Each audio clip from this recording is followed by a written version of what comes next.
मूसा अलैहिस्सलाम को अल्लाह ने हुक्म दिया कि अय मूसा फला फला बस्ती से निकल जाओ, क्योंकि उस बस्ती पर अल्लाह का अजाब नाजिल होने वाला है। तो मूसा अलैहिस्सलाम ने कहा, अल्लाह उस बस्ती में तेरा एक नेक बंदा भी रहता है। लो, नेक बंदा, नेक कह दिया, बाप समझ गए होंगे, उसके अंदर हर खूबी है। नमाजी भी होगा, रोजदार भी होगा, अल्लाह वाला भी होगा, अल्लाह से डरता भी होगा, हलाल और हराम का ख्याल भी रखता होगा। मूसा अलैहिस्सलाम ने जब कहा, आय अल्लाह उस बस्ती में तेरा एक नेक बंदा भी मौजूद है, क्या मैं उस बंदे को अपने साथ निकाल लूं? अल्लाह ने फरमाया, नहीं, अय मूसा उस नेक बंदे को उसी बस्ती में रहने दो। अल्लाह का जब अजाब आएगा तो उस नेक आदमी पर भी आएगा। पूरी बस्ती को जब अल्लाह अपने अजाब में लपेटेगा तो उस नेक आदमी पर भी अल्लाह का अजाब आएगा। आने दो उसको, तुम उस बस्ती से मत निकालो। मूसा अलैहिस्सलाम ने कहा, अल्लाह उस नेक आदमी का कसूर क्या है, उस नेक आदमी की गलती क्या है, वो तो नेक है। अल्लाह रब्बुल आलमीन ने मूसा से कहा, अय मूसा उस नेक आदमी का कसूर यह है कि खुद वो नेक अमल करता है, नमाजें पढ़ता है, रोजा रखता है, लेकिन उन बस्ती वालों को नमाज का हुक्म नहीं देता, रोजे का हुक्म नहीं देता। वो अपनी नमाज पढ़ के चला आता है, अपना रोजा रख लेता है, लेकिन वो मोहल्ले वालों को नमाज और रोजे की दावत नहीं देता। वो नेक चीजों से का हुक्म नहीं देता और बुराइयों से नहीं रोकता। इसलिए उस आदमी पर भी अल्लाह का अजाब आएगा, मेरा अजाब उस नेक आदमी के ऊपर भी आएगा। ये वाकया हमें बतला रहा है कि हम नेक काम कर रहे हैं लेकिन बुरे लोगों को बुराइयों से नहीं रोक रहे हैं, और हम उनको नमाज और रोजे की तरफ नहीं बुला रहे हैं, अच्छे काम की तरफ नहीं बुला रहे हैं, तो हम भी बराबर के मुजरिम हैं। हम ही उसी फहरिस्त में, उसी लिस्ट में हमारा भी नाम लिखा जाएगा जिस लिस्ट के अंदर बुरे आदमियों का नाम लिखा हुआ है। हम बच नहीं सकते इससे। अल्लाह रब्बुल आलमीन ने कहा, मूसा उस नेक आदमी को भी उसी बस्ती में रहने दो। उस नेक आदमी को भी जब अजाब आएगा मेरा, बुरे आदमियों के साथ साथ उस नेक आदमी पर भी मेरा अजाब आएगा, उसको भी मिटा दिया जाएगा। यह सूरत हाल है हमारी। लेकिन दावत और तबलीग में भी अल्लाह रब्बुल आलमीन ने एक चीज की शर्त लगा दी है। जब किसी को नमाज की दावत दो, रोजे की दावत दो, हज की दावत दो, अच्छे काम की दावत दो, तो उसमें भी तुम्हारा लहजा, तुम्हारा अंदाज़े गुफ्तगू बड़ा नर्म होना चाहिए।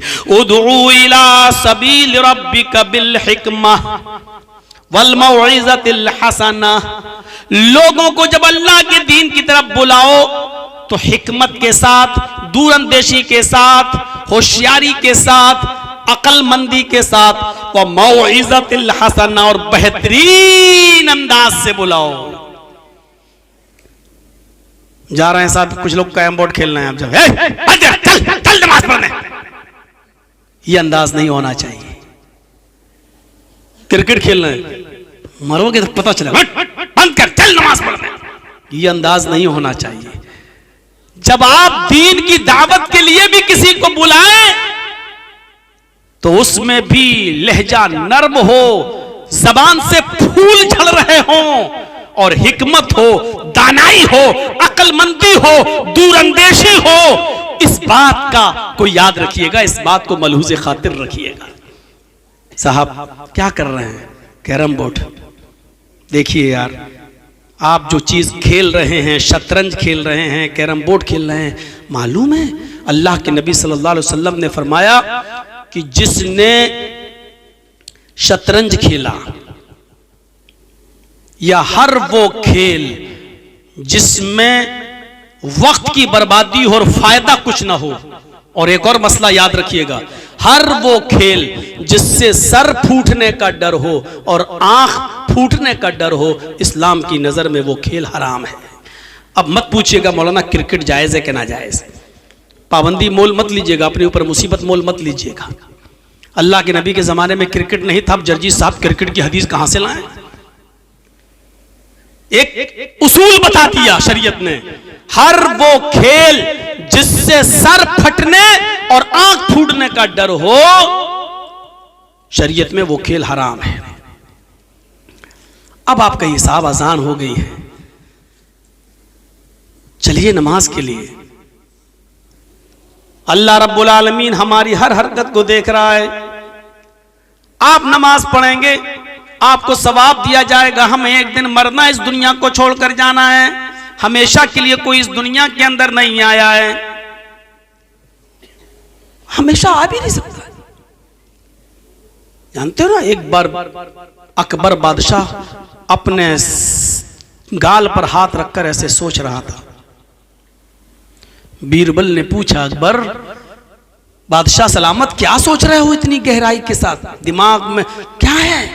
हम आपके वजीर हैं, मशवरा हमसे लेते हो, बताओ क्या सोच रहे हो? कहा, अकबर ने कहा, बीरबल मैं सोच रहा हूं कि काश ये सल्तनत, ये बादशाहत हमेशा के लिए अगर होती तो कितना अच्छा होता। यानी एक बार जो मुझे मिल गई, काश ये हमेशा के लिए होती। जो एक बार बादशाह बन जाता फिर वो कभी नहीं उतरता, उसकी पूरी जिंदगी के लिए बादशाहत होती तो कितना अच्छा होता। तो बीरबल ने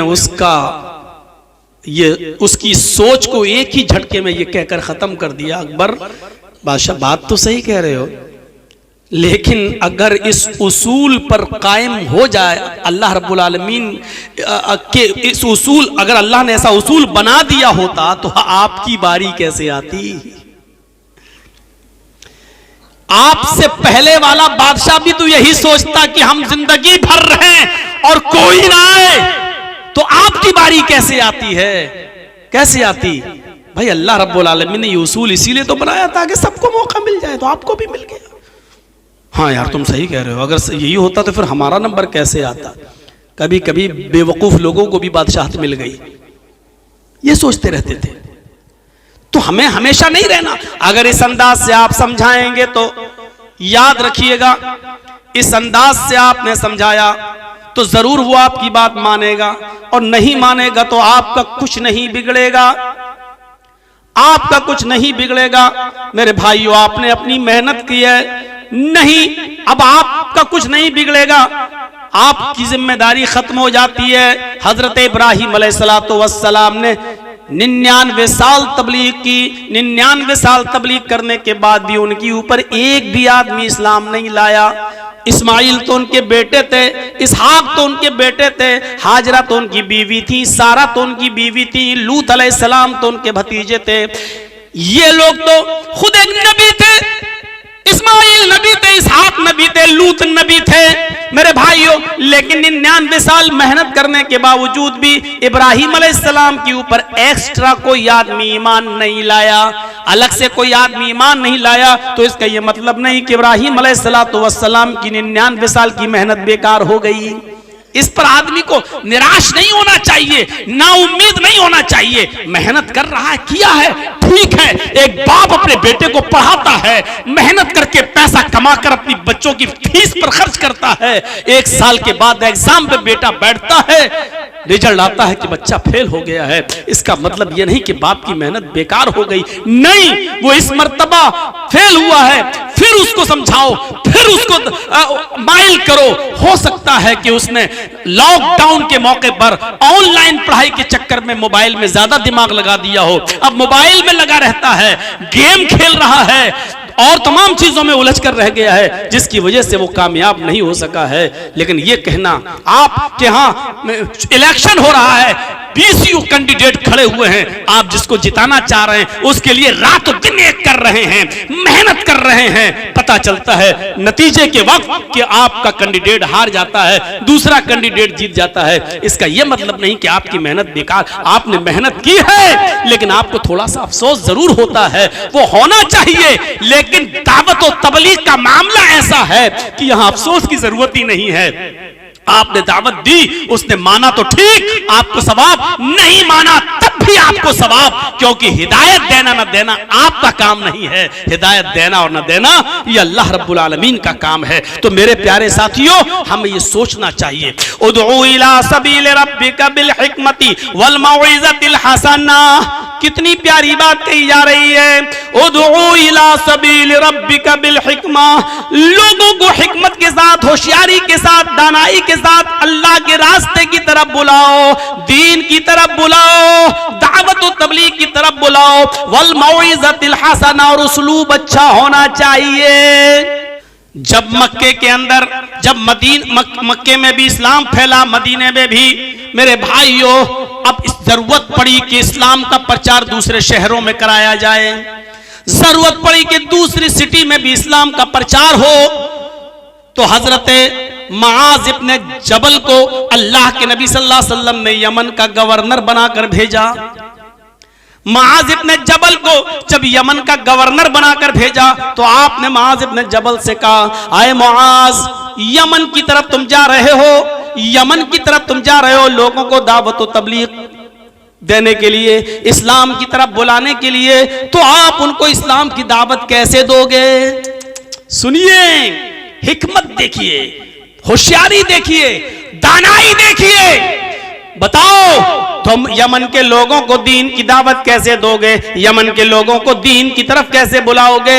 हजरत मुआज़ इब्न जबल इसका जवाब देते हैं, क्या अल्लाह के नबी, मैं उनसे कहूंगा कि बुनियल इस्लाम वाला खमसिन, शहादत अल्लाह इलाहा इल्लल्लाह व अन्ना मुहम्मदर रसूलुल्लाह व इकामिस सलाह व ईताइज ज़कात वल हज्ज व सौम रमजान। मैं उनसे कहूंगा कि कलमा पढ़ो, ला इलाहा इल्लल्लाह मुहम्मदुर रसूलुल्लाह, तौहीद पर कायम हो जाओ, तुम्हारे ऊपर 5 वक्त की नमाज फर्ज है, तुम्हारे ऊपर रमजान के पूरे महीने का रोजा फर्ज है, तुम्हारे ऊपर इस्तिताअत होने पर ज़कात भी फर्ज है, तुम्हारे ऊपर खाने काबा का हज बैतुल्लाह की ज़ियारत जिंदगी में एक बार तुम्हारे ऊपर फर्ज है। अल्लाह के नबी ने कहा, ना आए मुआज़, तुम इस तरीके से दावत दोगे तो यमन के लोग कभी तुम्हारे करीब नहीं आएंगे।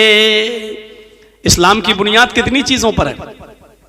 किसी से पूछें कि बताओ कि इस्लाम के पिलर कितने हैं, तो आप जवाब देंगे 5। यही तो है ना इस्लाम, कलमा तौहीद यानी ला इलाहा इल्लल्लाह मुहम्मदुर रसूलुल्लाह, और नमाज, रोजा, हज और ज़कात, ये 5 चीजें हैं, और 5ओं की दावत भी देना है। लेकिन आपने क्या कहा, आए मुआज़, और मुआज़ ने भी सही बात कही थी, अल्लाह के रसूल, हम इस्लाम की तरफ बुलाएंगे, उनको इस बात का हुक्म देंगे। तो अल्लाह के नबी सल्लल्लाहु अलैहि वसल्लम ने क्या फरमाया, ना आए मुआज़, ऐसा अगर करोगे तो कोई इस्लाम के करीब नहीं आएगा। हैं, इस्लाम में 5 वक्त की नमाज, वो भी सख्ती के साथ हर हाल में, और फिर ज़कात, फिर रोजा भी, हज भी। आए मुआज़, लोग इसको बहुत बड़ी मुसीबत समझने लगेंगे और भाग जाएंगे, कोई तुम्हारे करीब नहीं आएगा। आज वही हमारी हालत हो रही है। हमारे अमल आज ऐसे हैं कि लोग बजाय करीब आने के दूर हो रहे हैं।